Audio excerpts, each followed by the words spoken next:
Industry insiders are warning that President Trump's escalating trade war with China might impact the expansion of American computing power and the battle to dominate artificial intelligence.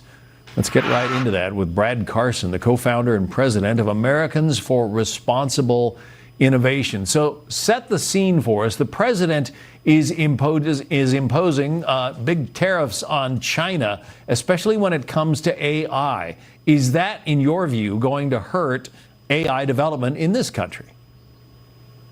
It certainly could. Of course, China is the big competitor when it comes to AI, and he's imposed a 145% tariff on Chinese goods, a 32% tariff on Taiwanese goods, a 26% tariff on Japanese and South Korean goods.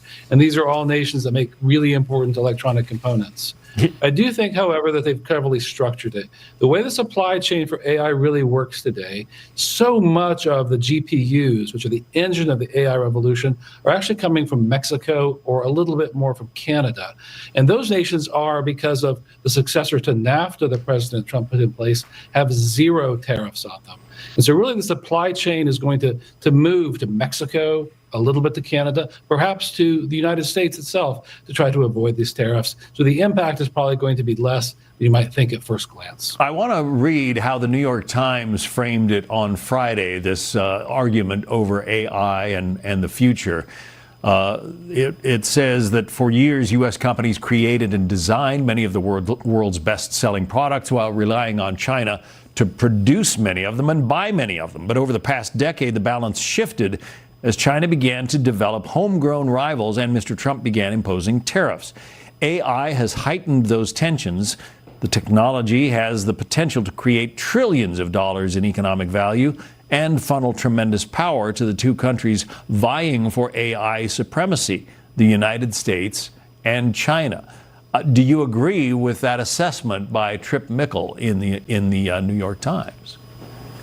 I do think it is very much true. The United States and China are in a race to see who can get to artificial general intelligence first, to have the very best products. And so it is important America wins that race, and it's certainly important that our trade policy enables it. So the tariffs won't help us much.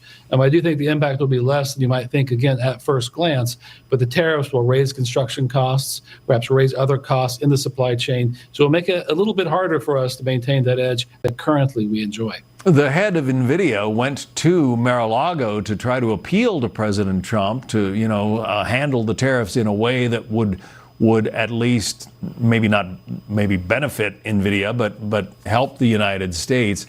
The tariffs are in place anyway, so it seems like the pushback from the industry has failed. Do I have that right?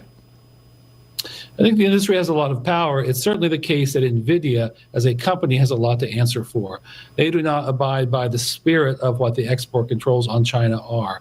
They try to get around them. They turn a blind eye to illegal importing into China from Singapore and Malaysia. They try to design around the export controls. And so that meeting by Jensen Huang, the CEO of NVIDIA, was an attempt to get some of the cutting-edge chips exempted from export controls on mainland China. To President Trump's great credit, he didn't listen. They imposed restrictions on the so-called H20 semiconductors, which is really important. But it is no doubt that NVIDIA, which really owns this GPU market, so important in the AI revolution, they're an American company, but they're looking out to make money before they help the American interest. We just have about 15 seconds left. Who wins this battle, the U.S. or China, do you think? America will win. We have the best engineers. We have the most open economy. The smartest people in the world want to live in America, and those smartest people who will win the AI revolution for us. I hope you're right. Brad Carson, it's good to have you on. Thank you. Thanks so much.